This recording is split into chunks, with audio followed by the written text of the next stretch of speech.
India's growth is exponentially rising, and it becomes essential that the full potential of its digital capabilities are realized and explored.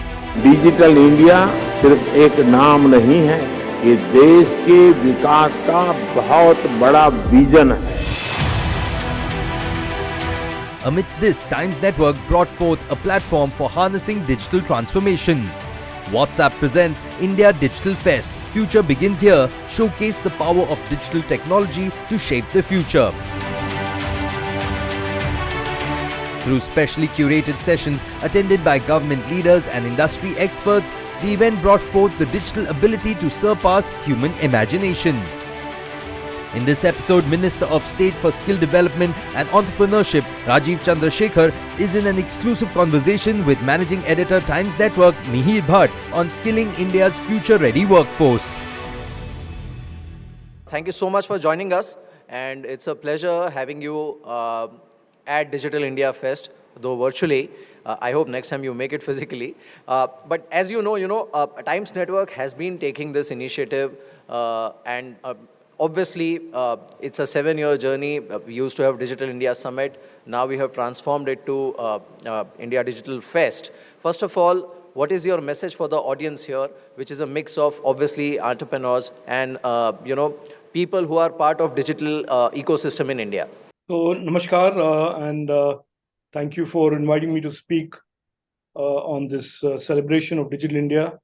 Thank you to the Times Group and the Times Network for doing this very important celebration every year of all things digital, and in particular the innovation that has been built around the last 6 or 7 years around Digital India.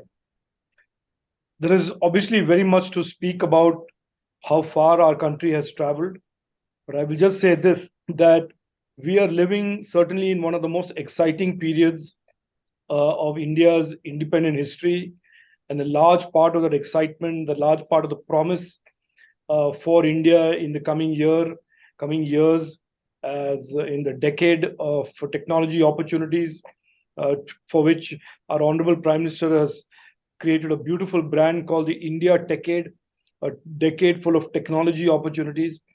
A lot of this has been built around the trends of the increasing digitization of the world, and indeed India's growing preeminence in that space.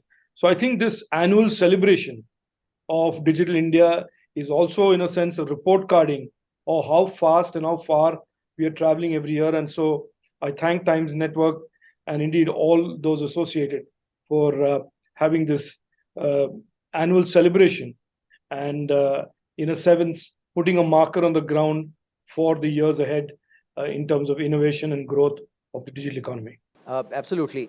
Sir, India is already considered, a superpower when it comes to digital ecosystem in the world. And we have seen the strides that India as a nation and as a digital economy has taken when it comes to, the online transactions, the UPI transactions, the retail. Now, obviously, going forward, this is only going to grow. And that requires India to keep pace with innovations which are happening around the world, and at the same time focus heavily on capacity to develop that kind of skill sets in India. So what is Government of India's plan for that? Look, I think one way of, in a sense, putting in perspective what our plan is, also to understand how far we have traveled in the last 8 years since Honorable Prime Minister launched Digital India. And if you remember, pre-2014, when there was a conversation about technology in India, or indeed the digital economy, it was almost certainly limited to the IT and ITES space, and which was growing well. It has created tremendous amount of economic opportunity and created tremendous investments and jobs. But post-2014, the digital economy framework or the digital economy architecture in India has rapidly expanded and diversified to include many, many more elements. You talked about the internet and consumer tech space. You talked about digital payments. We are adding to that semicon design, electronics manufacturing. We're talking about AI. We're talking about blockchain. We're talking about high performance computing. And so there is almost every segment of technology that the world today is looking at as opportunities, looking at as disruptions, India and Indian entrepreneurs are present there. India is no longer an outlier in the digital economy of the world. It is a significant presence and a significant player in the digital economy of the world. And I would go as far as to say, Mihir, that going forward, the landscape of technology, the future of technology, whether it is the future of the internet, the future of AI, the future of the data economy, or whatever, or indeed the semicon and compute side of it, Indian entrepreneurship and Indian innovation will be on the round table when big decisions are being made, when big innovations are being celebrated.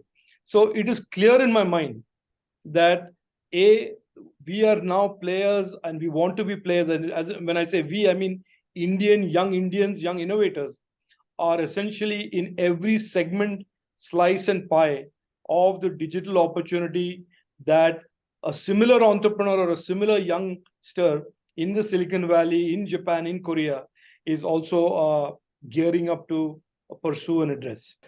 So like you rightly mentioned, today India obviously has its claim on the high table when it comes to digital economy and digital revolution globally. My question is specifically about AI and blockchain technology, where obviously US still dominates. China has made a lot of progress, but obviously we don't have access to that technology. What is our game plan? Because actually this is the future. So when it comes to AI or blockchain technology, what is India's strategy? So look, the one of the things that the Prime Minister on August 15, 2021 said, and I will start with that and I'll answer your question in detail. He said this India decade is going to be architected and built by young Indians. So in a lot of ways, for the first time in the history of India, policymakers are understanding the importance of young Indians to the success of India in the coming decade.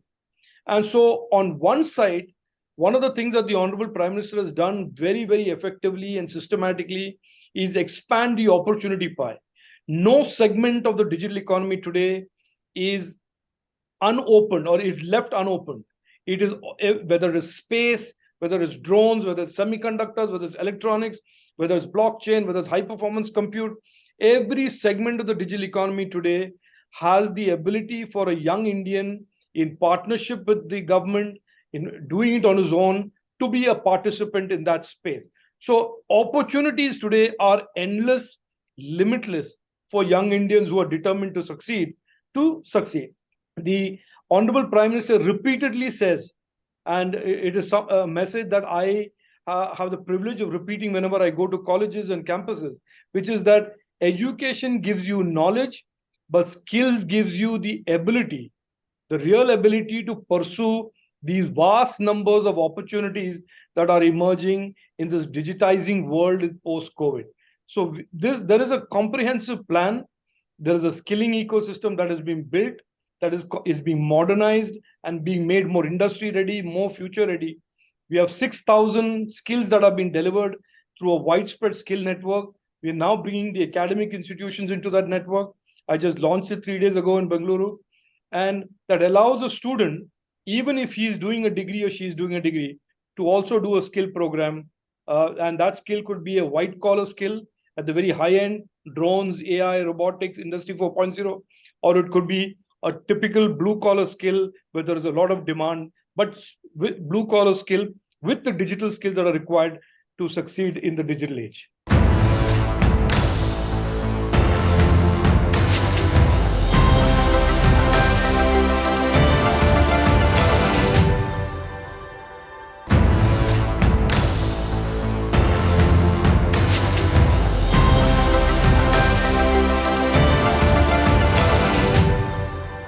Sir, it started during the pandemic as a China plus one strategy for a lot of corporate giants, or I would say MNCs, companies like Apple, who are trying to set up their plants in India.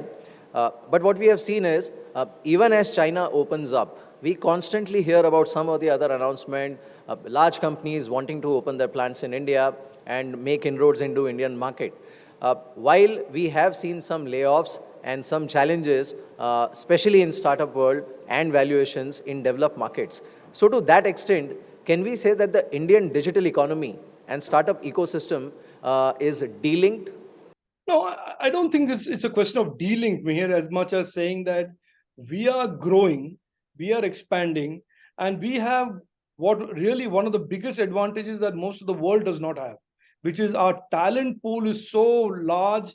Our youth and young Indians constitute such a significant portion, and even more a significant portion of the global talent pool in the coming years, that is an advantage neither China has nor the Western world has. And with the skill programs and with the national education policy, it is the Prime Minister's vision to transform this youthful population, where 51% is below 25 and 68% is below 35, into really tangible economic activity creating assets. And I think that is where education and skilling are really linked to our dreams and aspirations of being an economic power in the coming decade. We are the fifth largest economy in the world. We are within striking distance of being the third largest economy in the world.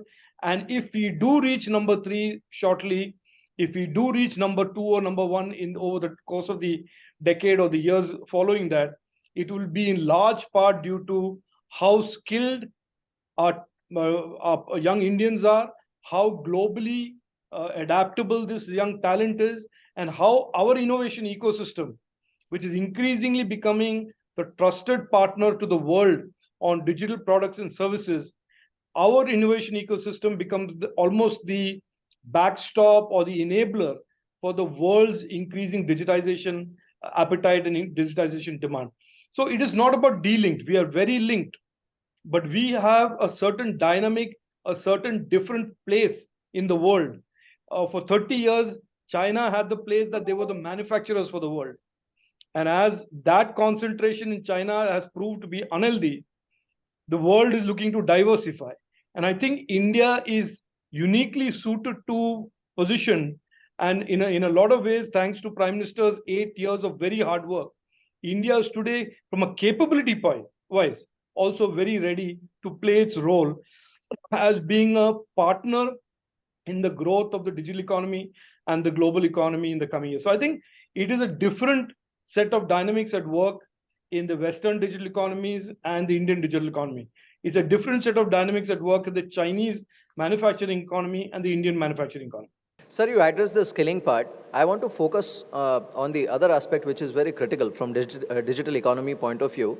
That is data security, cyber laws, and third is some sectors where the India stand or the government stand, I would say, is slightly confusing. For example, gaming or crypto, and the blockchain technology, which is essentially the bedrock of any crypto in the world. I'll start with data security and cyber laws. How we bring ourselves up to speed with what is required globally. It may not exist in other economies either, but at this point, at least we need to start leading when it comes to up-to-date, I would say, data security and cyber laws, and also our stance on gaming or crypto. Oh, absolutely correct. And I'll tell you, Mayor, why it is that our Prime Minister has almost mandated this, that we must have, for $1 trillion digital economy, we must have global standard cyber laws. We must have cyber laws that show the rest of the world the direction of the largest connected democracy in the world. Please, I mean, I think this fact is not known to a lot of people, certainly bears repetition and reminding, which is that with 83 crore Indians online and going to be 120 crore Indians using the internet by 25, the Indian internet population is the single largest block on the global internet. And as we all know, and certainly I'm sure the audience knows, that the internet, the regulation of the internet, the rules of the internet has lagged, not just in India, but all around the world. We have essentially left internet as a force for good, and the rules and laws are all pretty dated. In India, in our particular context, the laws that regulate the internet and tech space are a 22-year-old legislation called the IT Act, and we are almost certainly midstream in creating its successor, the Digital India Act. We are almost complete in our job in taking, and we are very close to taking the Digital Personal Data Protection Bill as a second leg of this new framework of laws. So there'll be a Digital India Act, there's a Digital Personal Data Protection Bill, and there's a National Data Governance Framework Policy that the Prime Minister and the government have announced in the budget, in the recent budget. These three form the framework of what would be a very modern framework of laws that will guide, enable the trillion-dollar digital economy roadmap for the next decade. For the next 5 years, rather, not decade. And the basic principles of this are very simple, that we want to protect the citizens' rights. We certainly don't want any slowing down of the innovation ecosystem. So therefore, it will be ease of business and ease of living, and certainly protect the government's security and intelligence interests, as the case may be, which are very legitimate and will be very lawfully protected in the course of these laws. So in that case, sir, can we expect, latest, or I would say latest laws which will regulate the gaming space or crypto space in India? Is that what you're saying? Look, I don't think we are uncomfortable with anything. I mean, I just want to be very clear on that. And our approach or our response to a sector is not based on comfort, discomfort, as much as harm, legality, illegality. I think those are the frameworks around which the prism around which we view areas that we need to focus on, legislate on. On online gaming, let me tell you, we have finished a consultation, extensive consultation, since April 6th, when it was mandated that MeitY creates these rules. The rules are ready. They are going through a process of scrutiny, and it will be soon notified. So we have absolutely no doubt on that. And the basic principle there is that online gaming represents platforms in the sense who are operating on the internet. And we will certainly make it very, very difficult and certainly illegal for any wagering to happen on the internet. So those are very simple principles that we will take into online gaming in terms of rules. In terms of crypto and the blockchain, look, I have said this before, and the government of India is very clear in its stand on all things internet, including the future of the internet, which is Web3 and blockchain. We are certainly extremely supportive and extremely enabling of any innovation. There is one application and use case of the blockchain, which is crypto, which basically intersects between the internet and innovation ecosystem on one hand, and the macroeconomy and the financial sector, which is a regulated by the RBI on the other hand. And look, this phenomenon is not a unique phenomenon. As more and more functionality and services get enabled online, there are going to be these many increasing examples of twin regulation. So there will be a sectoral regulator who has his or her view on what the regulations for that sector must be, and there will be the internet and tech regulator, which is MeitY. So we have no problems on anything to do with blockchain. We have said this, I have said this, but certainly it is RBI's case, and it's a very legit case, that crypto represents a macroeconomic risk. It represents many other types of risk. And as if that statement was not enough, FTX and many of these cases have only reaffirmed that crypto is not business as usual, and certainly crypto is not just innovation. So I think there is a need for that to be regulated. Countries around the world, central banks around the world are all trying to grapple with this problem. And I have said from almost certainly from February 2022, when I first spoke on the subject, that in India, crypto is not illegal. If you buy crypto through the legitimate channels of LRS, RBI approved dispensation on foreign exchange, it is your choice to lose money or make money, and do it in a legal manner. The government, especially our government, does not get into the business of where you should invest in and what you should not invest in. But we certainly have the in a sense obligation to explain to Indian citizens that you can't exchange rupees for cryptos. if you don't go through the LRS route or you violate FEMA. So last question to you. You did mention about the uncertainty in the world, and we have seen that happening in startup ecosystem. India obviously is the third largest startup ecosystem in the world. We have seen a sort of funding winter even in developed markets, and valuations have been going south, including in India. Are you slightly concerned about what is happening in startup ecosystem in India and overseas? No, look, there is obviously and I have gone through as an entrepreneur myself. I've gone through peaks and troughs and ups and downs, and I've seen cycles many times. And this is the very inherent nature of startups. These valuation bubbles build. There is more money chasing less ideas, and then many more jump into the idea train, and then valuations sort of moderate. So I think we are seeing a cycle that in any way would have played out, especially after some of the big busts of WeWork and all of these big global sort of unicorns. I'm using the polite phrase you're correcting, and people beginning to be a lot smarter about where the value lies and where the intellectual property is.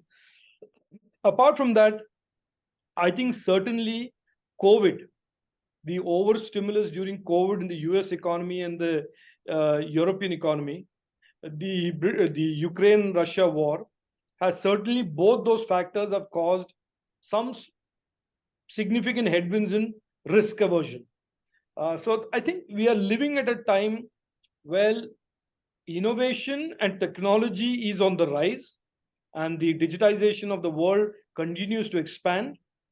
But risk, and this is certainly sort of further exacerbated by the Silicon Valley bank type of example, that the risk in itself is getting moderated. So people are beginning to be a lot more careful, a lot more